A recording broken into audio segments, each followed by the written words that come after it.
शेतकऱ्यांच्या शेतजमीन, बांध आणि रस्त्यांवरील वादानंतर कायमस्वरूपी तोडगा काढणार. राज्यव्यापी शेतजमीन मोजणी मोहीम लवकरात लवकर राबवणार. महसूल मंत्री चंद्रशेखर बावनकुळेंचं आश्वासन. नागपूर हिंसाचार प्रकरणातील आरोपी फहीम खानला जामीन मंजूर. 17 मार्चला झालेल्या हिंसाचार प्रकरणामध्ये फहीम खान मुख्य आरोपी तर 1 लाख रुपयांच्या जात मुचलक्यावर जिल्हा सत्र न्यायालयानं जामीन केला मंजूर. रत्नागिरीच्या गणपतीपुळे मंदिरामध्ये आता ड्रेस कोड लागू होणार. तोकडे कपडे नको, संस्कृती जपणारेच कपडे घाला. गणेशोत्सवापासून ड्रेस कोड लागू करण्याचा निर्णय. धाराशिवमध्ये पक्षातील कार्यकर्त्यांना निधी मिळत नसल्यानं राष्ट्रवादीमध्ये नाराजी नाट्य. पक्षात असलेल्या गटबाजीमुळे जिल्हाध्यक्षांचा राजीनामा.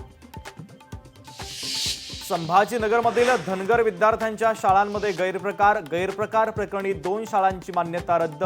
शाळांची तपासणी केली जाणार. मंत्री अतुल सावेंची माहिती. नाशिकच्या भिवतास धबधब्यावर पर्यटक आणि राष्ट्रवादीच्या कार्यकर्त्यांमध्ये राडा. आमदार नितीन पवारांच्या पत्नीला रस्त्याच्या दुरावस्थेसंदर्भात प्रश्न विचारल्यानं मारहाण केल्याचा आरोप. महिलांच्या समोर हुल्लडबाजी करत असल्यानं चोप दिला आणि नितीन पवार गटाचं स्पष्टीकरण. कोल्हापुरी चपलेची देश विदेशामध्ये विक्री वाढली. प्राडा कंपनीने घातलेल्या गोंधळामुळे कोल्हापुरी चपलेची देश विदेशात जोरदार चर्चा. ऑनलाईन पद्धतीनं खरेदी करणाऱ्यांची संख्याही वाढली.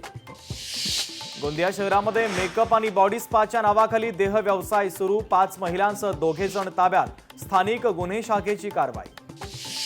बुलढाणा आदिवासी आश्रमशाळेत 13 जणांना विषबाधा. पैनगंगा आदिवासी आश्रमशाळेतील विद्यार्थिनींना विषबाधा. रात्री जेवणातून विषबाधा झाल्याची प्राथमिक माहिती. बुलढाण्यातील जिल्हा सामान्य रुग्णालयामध्ये फ्रीस्टाईल हाणामारी. रुग्णांच्या नातेवाईकांमध्ये हाणामारी. हाणामारीमुळे रुग्णालयाच्या परिसरामध्ये दहशतीचं वातावरण.